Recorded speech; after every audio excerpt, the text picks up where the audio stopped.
One sunny day in 1956, I was sitting here in my office worrying about People Are Funny on NBC, House Party on CBS, and Life with Linkletter on ABC.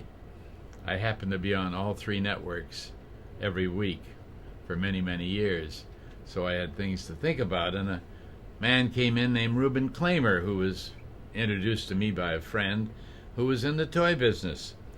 And he was a very pleasant fellow, but I little realized then he was going to change a lot of my life and get me into a whole new business, the business of toys and games, because he carried with him a hoop. And I said, what are you doing with the hoop? He said, I'm going to manufacture it. We're going to sell it. I said, what do they do with it? He says, they put it around their waist and they make it whirl around. And he demonstrated it. It looked interesting. I tried it out and didn't make it work because, well, it was a small hoop and you need to have a bigger hoop for a big guy. And anyhow, that's the way it all started. I agreed to sponsor it, let my name go on it, put it on my show, and it went not just to kids from 4 to 10, but strangely enough, old folks in retirement colonies, 75 and 80 years of age, were using it as exercise and as means of getting themselves limbered up. After some 40 million hoops were sold by 1958, everybody was copying it. And how could they copy it? You can't patent a hoop. People did all kinds of things with them. They put music in them. They put colored sand inside of them that would slide around in the hula hoop.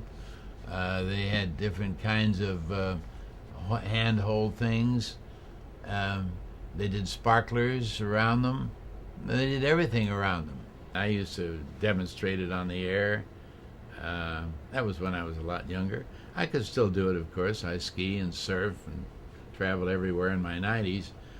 But it's a fascinating facet. And one of the interesting things to me about the whole hula hoop business was it changed my life. Got me interested in toys and games. That's what fascinated me, being able to be in a business where you're constantly changing, constantly looking for new things, and the hula hoop was perhaps one of the most outstanding, phenomenal explosions of marketing in the history of the game and toy business. It was a scramble for something that suddenly became apparent in the market. It's kind of like the gold rush in California. Hula hoop was gold. Hula hoop was an exciting marketing toy that could be demonstrated easily and dramatically and entertainingly by kids. And then it spread to older people, and I've had the 100-year-old grandmother doing it. The human nature of people is playful, when they're young especially, and when people get together, they look for things that they can all do together. I'm a great believer in exercise. I'm a great believer in physical fitness. Matter of fact, I lecture all over the country 70 times a year as president of the United Seniors Association, telling old folks that stretching and movement are very important as you get older. And the hula hoop is a fun way of making exercise more fun. People don't really like to exercise. It's repetitive, it's dull, it's not interesting, but it's important. And if you can get them to do something with a hula hoop, I think that we've had a lot to do with having a part in making older people more limber and keeping them interested in exercise.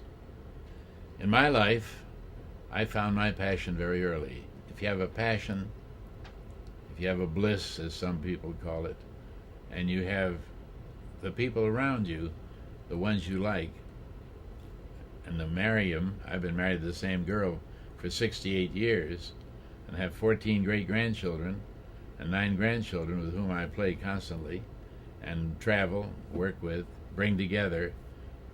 That's what life's about. And the hula hoop has been a part of that. Good things like the tide come and go. And it always comes back if it's basic enough. primitive enough, simple enough, and yet attractive enough so that people will say, "Oh yeah, I remember that. That was fun. Let's try it again." For instance, right now we're having a very dangerous cycle, and that is the food fad. In America today, a third of the people are obese or fat, therefore likely to have diabetes, heart, stroke, all the other troubles. It's probably right at the moment the worst it's ever been. And it's a fad that is overeating, eating large amounts of fatty food, which are pleasant, good to eat, is something we got to break.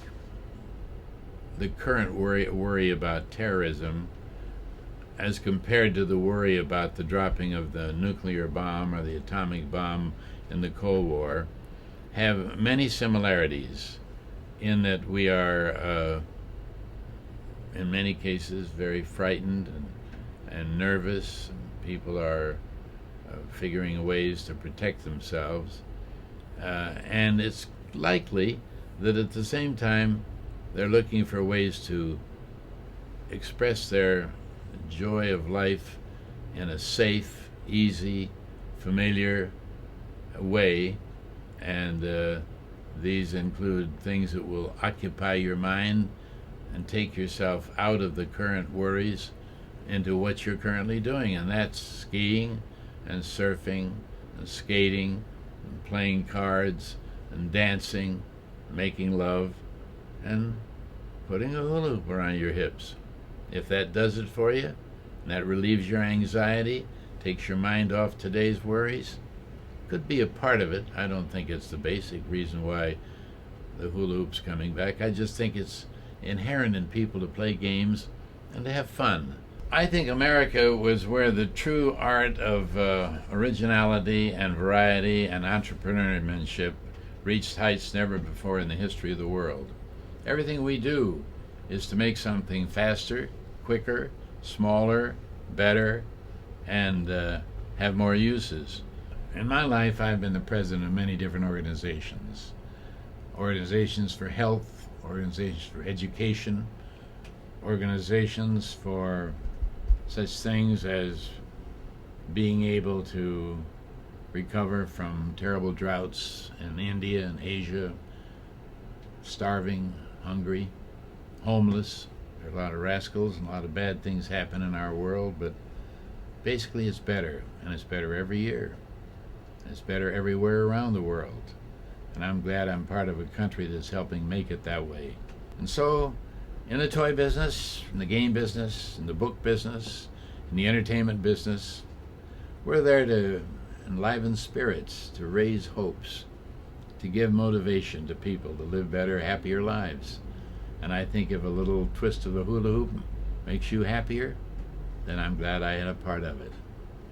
It's a mind clearer, where the main thing to do is to watch that little thing going around your hips and take your mind off of the real worries of the world. And we need that. Everything does not have to be deep, revolutionary, life-changing or earth-changing. To be successful in life, you have to be tested. In my own life, for instance, the loss of a daughter 32 years ago resulted in my being a much better person and doing many, many things for people I would not have done. So there's no one answer. With me, I was surprised to learn that the greatest tragedy of my life, having a beautiful 20-year-old daughter take her life under the influence of LSD, changed my life, and as a result, changed the lives of thousands of others whom I've touched since then. And that's the way with life. There have to be downs for there to be ups. So let's leave it at that.